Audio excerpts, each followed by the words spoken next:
Hi guys, welcome back to my channel. आज हम लोग पढ़ेंगे मॉलिक्यूलर फार्मूला कैसे फाइंड करते हैं। इसके पहले वाली वीडियो में अपन ने पढ़ा था एम्पेरिकल फार्मूला कैसे फाइंड करते हैं। तो चलिए मैं आपको बताती हूँ कि अब मॉलिक्यूलर फार्मूला कैसे फाइंड करते हैं। तो सबसे पहले आपको ये तीन चीज़ें देखना पड़ेगी मॉलिक्यूलर फार्मूला निकालने के लिए। सबसे पहला है मॉलिक्यूलर फार्मूले का फार्मूला होता है n इंटू एम्पेरिकल फार्मूला। और उसके बाद n कैसे फाइंड करते हैं, उसमें मॉलिक्यूलर मास अपॉन में एम्पेरिकल मास।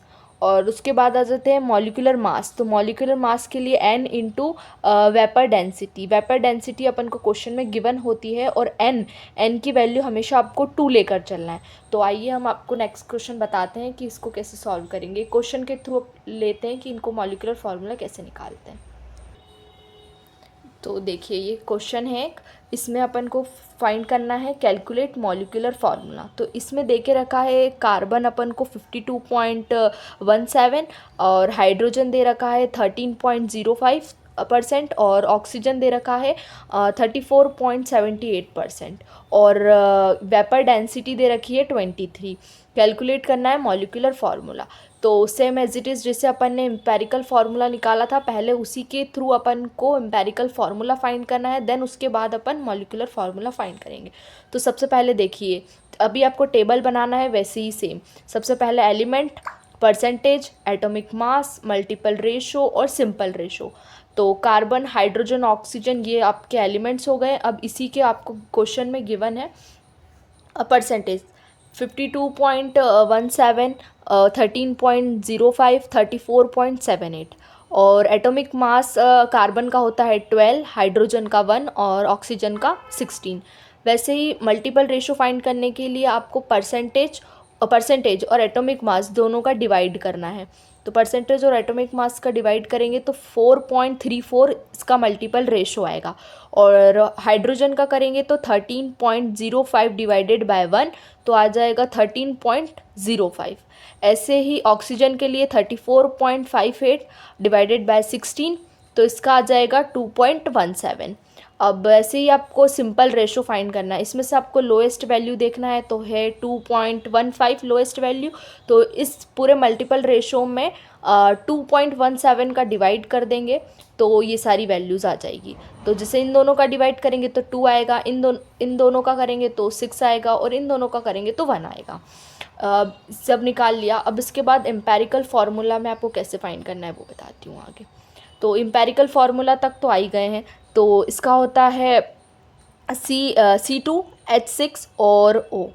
ये अपन ने आपको पता होगा यहीं से लिखा हुआ है, ये C2H6 और O। तो ये आ गया एम्पेरिकल फार्मूला। अब इसके बाद अपन पढ़ते हैं एम्पेरिकल मास। एम्पेरिकल मास निकालने के लिए क्या करना है, आपको एम्पेरिकल फार्मूले को देखना है।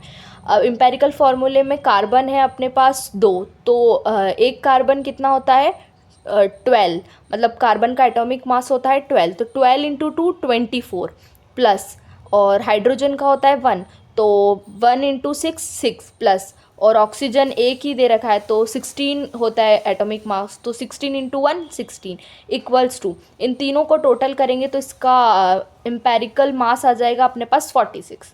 अब ये आ गया अपने पास 46। अब अपन को एक और क्या चाहिए, एन निकालने के लिए मॉलिक्यूलर मास चाहिए। तो मॉलिक्यूलर मास का फॉर्मूला मैंने आपको जैसे आगे बताया था N into vapour density.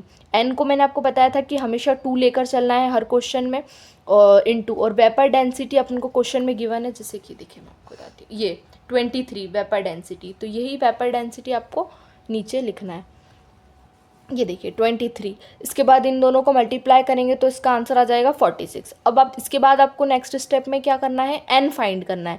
N निकालने के लिए मॉलिक्यूलर मास इनटू एम्पेरिकल मास। तो मॉलिक्यूलर मास की वैल्यू है अपने पास 46 और एम्पेरिकल मास की वैल्यू भी है अपने पास 46। तो दोनों को 46 डिवाइडेड बाय 46 तो एन आ जाएगा अपने पास 1। अब last step and final step जो है वो है मॉलिक्यूलर फार्मूला निकालने की। तो मॉलिक्यूलर फार्मूले का फार्मूला होता है एन इंटू एम्पेरिकल फार्मूला।